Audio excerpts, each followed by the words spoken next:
Selamat sejahtera kepada Puan Lily.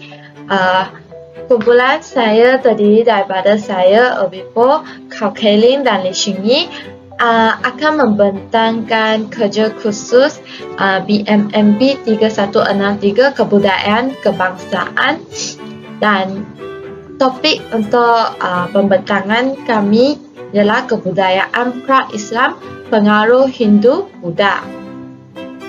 Jadi di sini merupakan muka hadapan ahli kumpulan. Seterusnya soalan tugasan 3 iaitu pembentangan kumpulan. Kami telah mengambil salah satu topik iaitu kebudayaan pra-Islam pengaruh Hindu atau Buddha.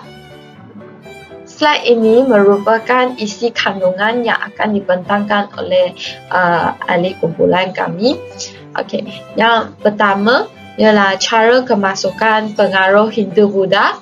Yang kedua, pengaruh terhadap sosial politik. Yang ketiga, pengaruh Hindu-Buddha terhadap sosial budaya.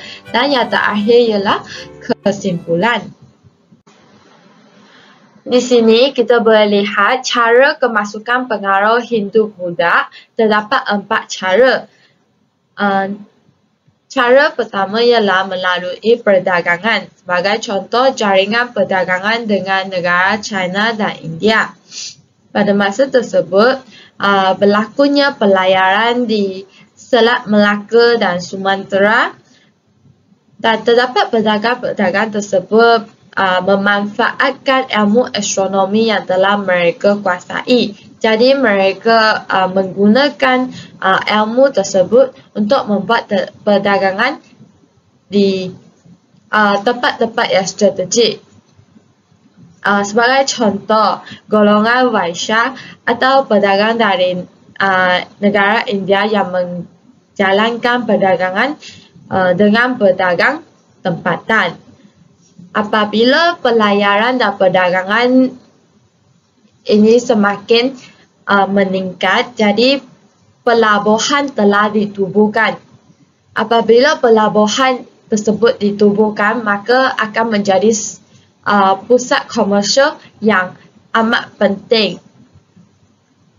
Jadi, cara yang kedua ialah keagamaan. Salah satu contoh ialah golongan Brahmin ataupun pendeta dari negara India yang datang untuk membuat upacara keagamaan. Baiklah, kita lihat kepada cara kemasukan yang ketiga iaitu melalui penalukan. Penalukan berlaku kerana tempat yang strategik dan kaya dengan hasil bumi.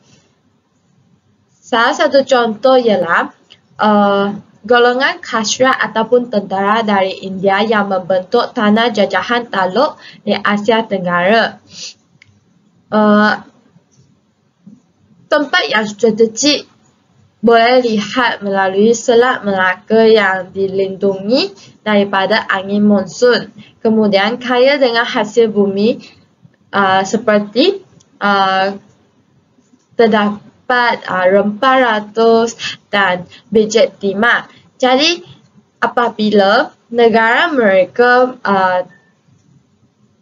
meningkat terhadap permintaan barang-barangan tersebut, jadi mereka ingin menguasai dan mendapat barangan tersebut dengan cepat dan mudah. Jadi salah satu caranya ialah menjalankan penalukan.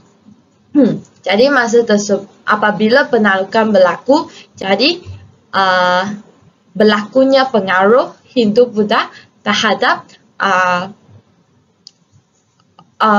orang awam di kawasan tersebut. Jadi cara kemasukan yang terakhir adalah berlakunya proses asimilasi. Ini disebabkan terdapat pengambilan aspek kebudayaan yang menarik sahaja daripada kebudayaan kuasa asing ataupun pedagang asing seperti negara China dan India. Dan pengambilan tersebut diambil dan disesuaikan dengan budaya tempatan untuk diamalkan. Jadi hal ini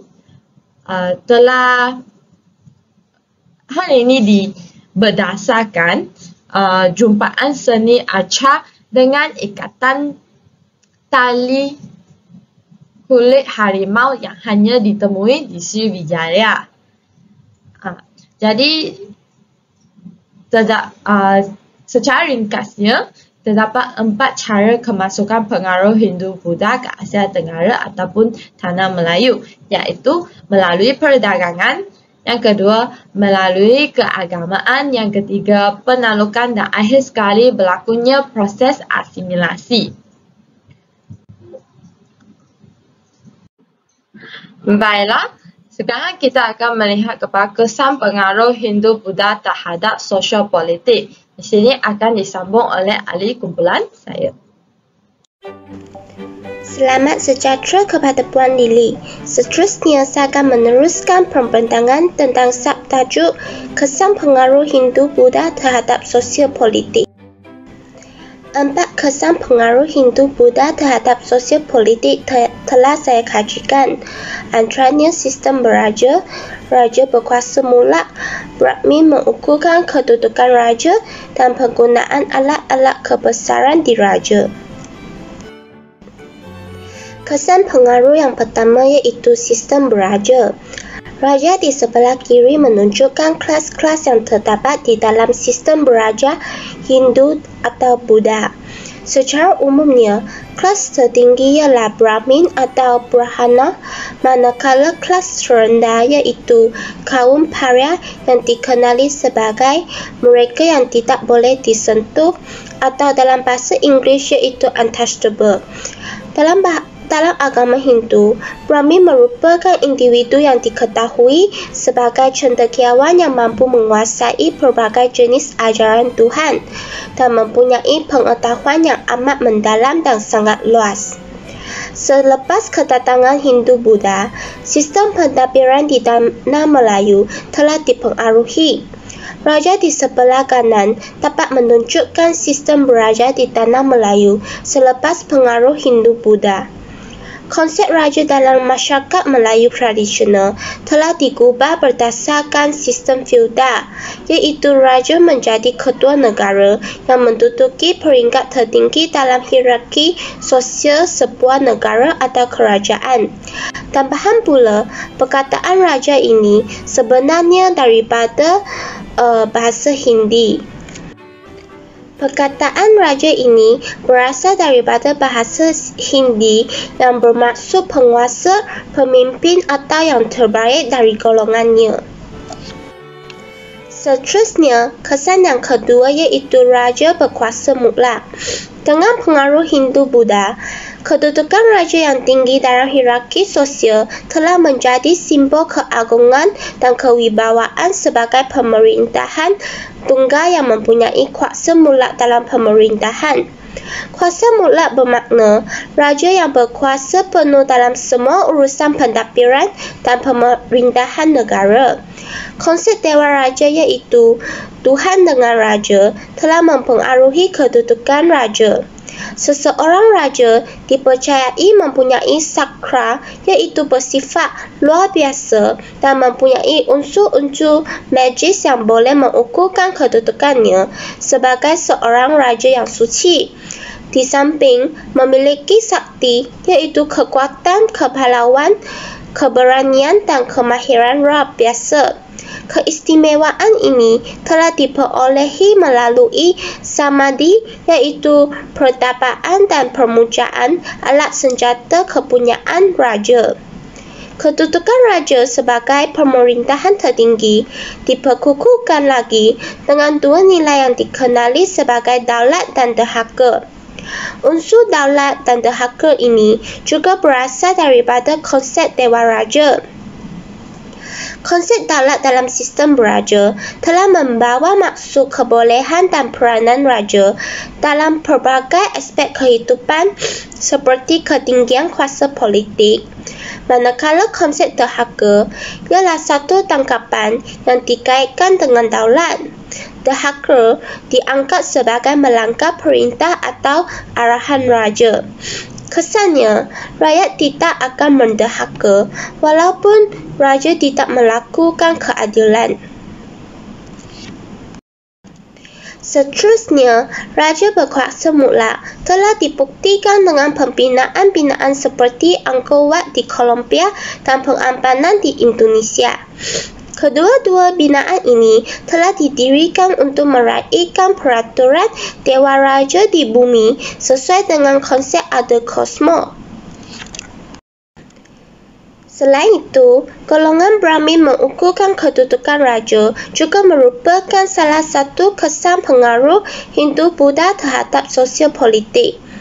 Adat istiadat pertabahan diraja dilakukan oleh golongan Brahmin. Pelbagai upacara dijalankan untuk mengukuhkan kedudukan raja. Contohnya, membakar kemayan. Dahulu, tapi akan membakar kemayan ketika mereka menjalankan rawatan supaya fikiran pesakit menjadi tenang dan memandang kemayan adalah antara bahan pengwangi pada ketika itu. Makanya, kemayan ini digunakan sebagai aromaterapi. Selain itu, terdapat upacara seperti titisan darah haiwan dan meminta pertolongan makhluk halus untuk mengukuhkan kedudukan raja. Hal ini dikatakan kerana seseorang raja dipercayai mempunyai sakra iaitu bersifat luar biasa, dapat mempunyai unsur-unsur magis yang boleh mengukuhkan kedudukan raja dia. Akhir sekali, kesan pengaruh Hindu-Buddha terhadap sosial politik ialah penggunaan alat-alat kebesaran diraja. Alat kebesaran merupakan sekumpulan alatan yang menjadi lambang kekuasaan dan kedaulatan sesebuah institusi diraja. Alat-alat kebesaran ini digunakan dalam istiadat ketabaran seseorang sultan dan dalam istiadat rasmi yang lain. Pengaruh Hindu dan Buddha dapat dilihat dalam kebanyakan alat kebesaran diraja. Contohnya, cop mohor, tompak dan payung diraja. Itu saja daripada saya tentang pengaruh terhadap sosial politik. Seterusnya, rakan saya akan menjelaskan pengaruh terhadap aspek sosial budaya. Seterusnya saya akan membentangkan pengaruh Hindu-Buddha terhadap sosial budaya. Pertama, dari aspek kepercayaan. Upacara animisme dan dinamisme menjadi semakin formal berikutan penyatuan agama dan kepercayaan lama dalam kehidupan seharian, iaitu masyarakat Melayu mempunyai kepercayaan diri animisme dan dinamisme. Seterusnya, kemasukan agama Hindu-Buddha ini kepercayaan animisme dan dinamisme menjadi semakin formal. Penyerapan itu mula berlaku kerana kedua-dua agama itu tidak berjangka memperkukuhkan kepercayaan. Maksudnya, masyarakat Melayu boleh memperkukuhkan kepercayaan lama tanpa perlu membuangnya. Konsep dewa dan kewujudan Tuhan yang diperkenalkan dalam agama Hindu-Buddha mula diajarkan kepada masyarakat Melayu, dan ini membentuk pemahaman spiritual orang Melayu bahawa terdapat kuasa yang lebih besar selain daripada kepercayaan Hyang dan semangat nenek moyang yang dipercayai. Oleh itu, orang Melayu mula berevolusi dari segi kerohanian. Berbanding hanya melakukan upacara pemujaan, menyembah Hyang, masyarakat Melayu mula menerima dewa yang mempunyai kuasa sakti dan gaib. Di sini bermulanya pemahaman masyarakat Melayu terdahulu tentang konsep Tuhan.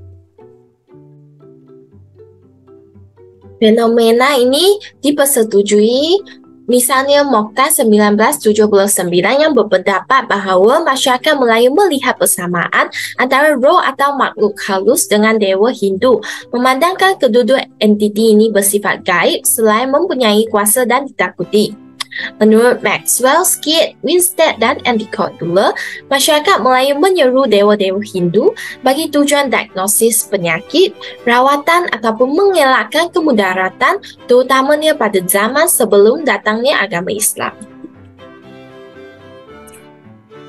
Dan kedatangan agama Hindu dan Buddha ke alam Melayu, upacara agama menjadi lebih formal dan tersusun. Namun pengaruh tersebut tidak benar melibatkan keseluruhan agama yang terdapat dalam falsafah Hindu-Buddha asli. Yang dipentingkan hanyalah perkara yang berkaitan dengan selok-belok upacara agama. Pandangan semesta yang dipengaruhi oleh agama Hindu-Buddha ini boleh dikesan melalui karya Melayu tradisional yang bercorak mitos dan legenda.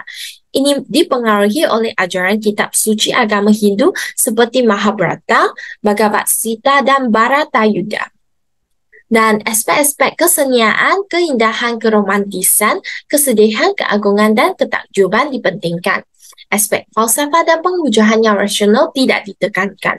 Ini telah mempengaruhi pemikiran masyarakat Melayu khususnya golongan bangsawan. Dan seterusnya, pengaruh agama Hindu juga dapat dikesan pada aspek adat. Dan pengaruh Hindu awal dipengaruhi oleh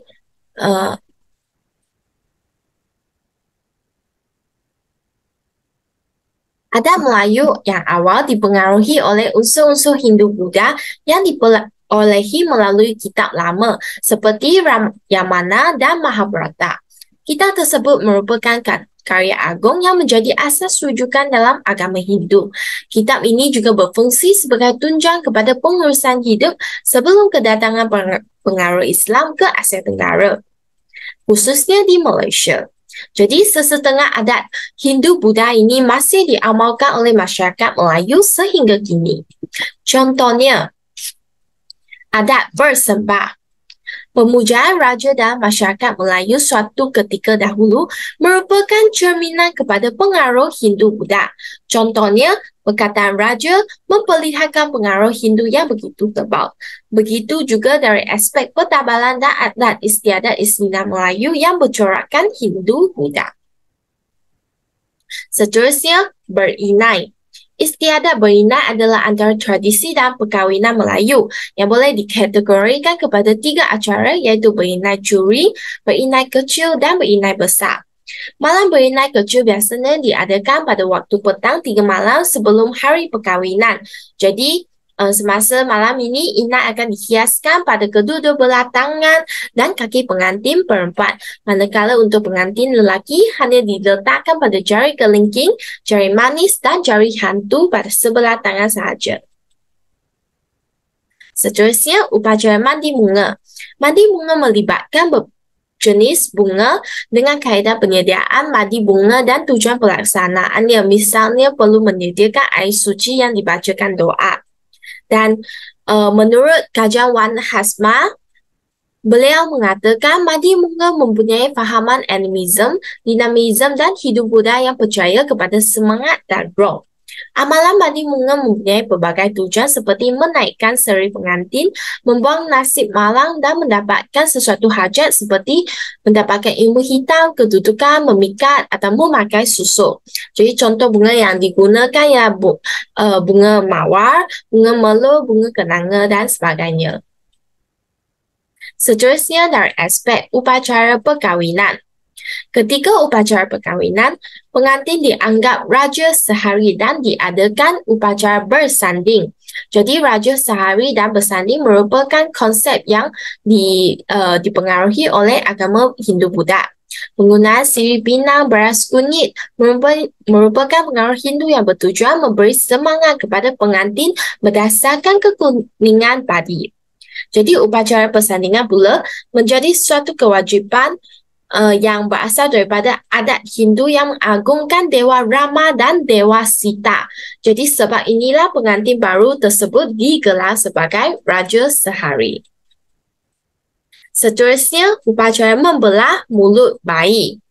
Upacara mencecar garam ke mulut kanak-kanak bersamaan dengan adat Hindu yang mencecar madu dan minyak sapi ke bibir bayi yang dilakukan oleh Brahmin supaya bayi itu panjang umur dan mendapat kebahagiaan.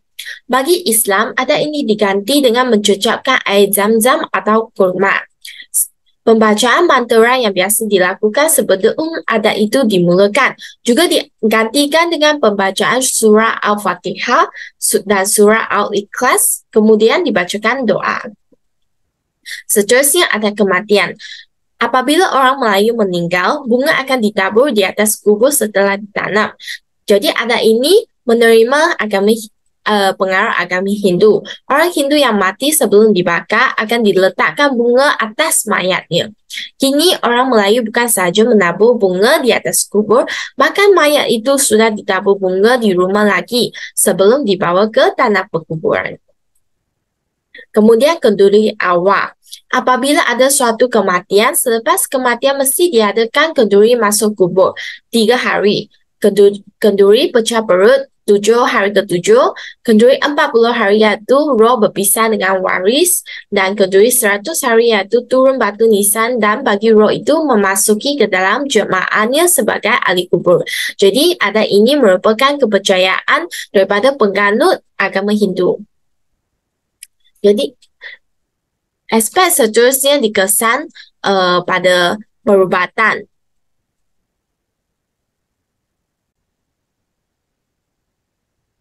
Jadi kajian Lederman pada 1987 dan Mendelssohn 1981 mendapati masyarakat Melayu dikatakan mempercayai konsep humor atau keseimbangan badan serta konsep sejuk dan panas, kesan pengaruh dan interaksi dengan bangsa Cina atau India.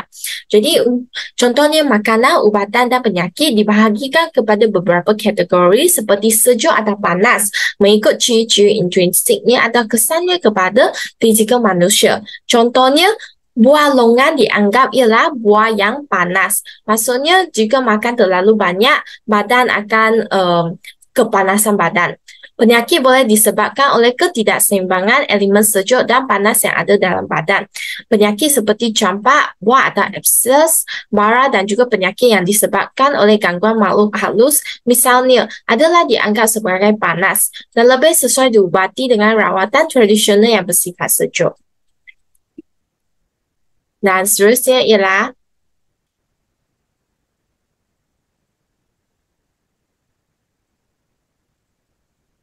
seterusnya, kedatangan Hindu-Buddha juga memberi kesan dari aspek pertama perkembangan bidang fisiologi, pembedahan, seni pernafasan, reproduksi manusia, farmakologi dan veterinary yang berlaku sejak zaman belum Masihi lagi. Jadi banyak karya perubatan yang dihasilkan dijadikan rujukan masyarakat Melayu. Misalnya Charaka Samhita dan Susruta Samhita. Contohnya, Susruta Samhita adalah teks Sanskrit purba mengenai perubatan dan pembedahan. Dan Charaka Samhita merangkumi bahagian yang berkaitan kepentingan diet, kebersihan, pencegahan, pendidikan perubatan, kerjasama seorang doktor, jururawat dan pesakit, keperluan pemulihan kepada kesihatan. Seterusnya, aspek pengaruh Hindu-Buddha dalam sosial budaya juga dapat dikesan dari aspek bahasa. Pengaruh Hindu-Buddha boleh dilihat dalam konteks penggunaan bahasa Melayu pada zaman Empayar Sriwijaya. Batu bersurat yang dijumpai di sekitar Palembang, Talang Tua dan di Pulau Bangka menunjukkan bukti bahawa dapat sekiranya 70% kosakata bahasa Melayu kuno dan 30% lagi kata pinjaman daripada bahasa Sanskrit. Bahasa Melayu memang mempunyai banyak persamaan dengan bahasa Sanskrit. Contoh boleh didapati pada batu bersurat kedudukan bukit pada kosa-kosa kata berikut. Contohnya, ulan, bulan. Naik, sambau, hiang, Tuhan. Dan bahasa Sanskrit 10, datang, manua, benua, dapunta, baginda, dan sebagainya. Ini ialah contoh gambar batu bersurat kedudukan bukit dan talang tua. Terdapat juga pengaruh bahasa Tamil dalam bahasa Melayu. Contoh bahasa Tamil yang dipinjam, kedai, canai, ceti, nilam, jodoh dan berbagai lagi yang lebih melibatkan agama, aspek agama kerana pengaruh Buddha Hindu memberikan kesan yang lebih ketara dalam aspek agama. Jadi banyak perkataan agama yang diterima pakai oleh masyarakat Melayu. Seterusnya, aspek kesenian. Contohnya ialah seni bina. Pengaruh seni bina Hindu-Buddha boleh dikesan pada bentuk binaan kompleks keagamaan maupun pada binaan istana kerajaan Melayu dahulu. Contohnya, inilah beberapa contoh Candi Muara Takus di Sumatera, Candi Lembah Bujang di Kedah, Borobudur di Jawa Tengah, dan Batu Jaya di Jawa Barat. Jadi ini semua ialah seni bina yang menerima pengaruh agama Hindu-Buddha. Jadi kesimpulannya, pengaruh Hindu-Buddha terhadap orang Melayu dari aspek sosial budaya. Sebelum pengaruh, masyarakat Melayu mengamalkan kepercayaan animisme, dinamisme, dan pemujaan hyang atau nenek moyang. Manakala setelah menerima pengaruh, masyarakat Melayu mengandung agama Hindu atau Buddha atau kedua-dua sekali dan upacara agama menjadi lebih formal dan tersusun. Sebelum pengaruh, masyarakat Melayu menggunakan bahasa Melayu kuno dan bahasa daripada keluarga bahasa Proto-Melayu Polynesian. Manakala setelah pengaruh, bahasa Melayu kuno berkembang menjadi bahasa Melayu II yang menjadi bahasa tempatan dominan, manakala bahasa Sanskrit menjadi bahasa ilmu. Dan pengaruh bahasa Sanskrit yang lebih berkaitan dengan ritual dan amalan agama Hindu-Buddha digunakan pakai oleh masyarakat Melayu. Dan sebelum pengaruh, masyarakat Melayu mengamalkan adat sendiri dan bentuk binaan tentunya bersifat Melayu.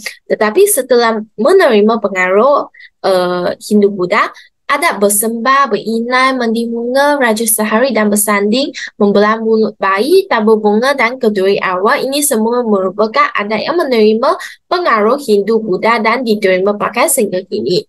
Dan bentuk binaan kompleks keagamaan maupun pada binaan istana kerajaan Melayu dahulu. Dan serta ukiran patung-patung dewa serta dewi daripada kepercayaan Hindu-Buddha menjadi perhiasan utama kepada seni bina. Dan itu sahaja kepada pengaruh sosial budaya. Seterusnya, alam Melayu melalui perjalanan sejarah yang panjang dan telah berkomunikasi dengan tamadun India, China dan Arab. Sesuai dengan sifatnya yang mempunyai nisbah penyerap kebudayaan yang tinggi, tamadun Melayu sedia menerima dan mengubah sesuai berbagai pengaruh asing. Sifatnya cukup terbuka, tetapi keterbukaannya tidak pula sampai menghilangkan identiti teras atau merombak seluruh strukturnya. Oleh itu, penerimaan pengaruh asing sentiasa ada, hanya perlu disesuaikan secara bijak dengan kehendak dan nilai falsafah kebudayaan diri.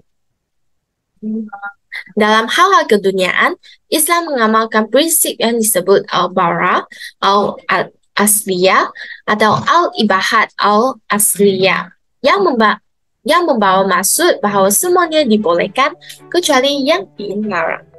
Dan itu sahaja daripada kumpulan kami. Sekian, terima kasih.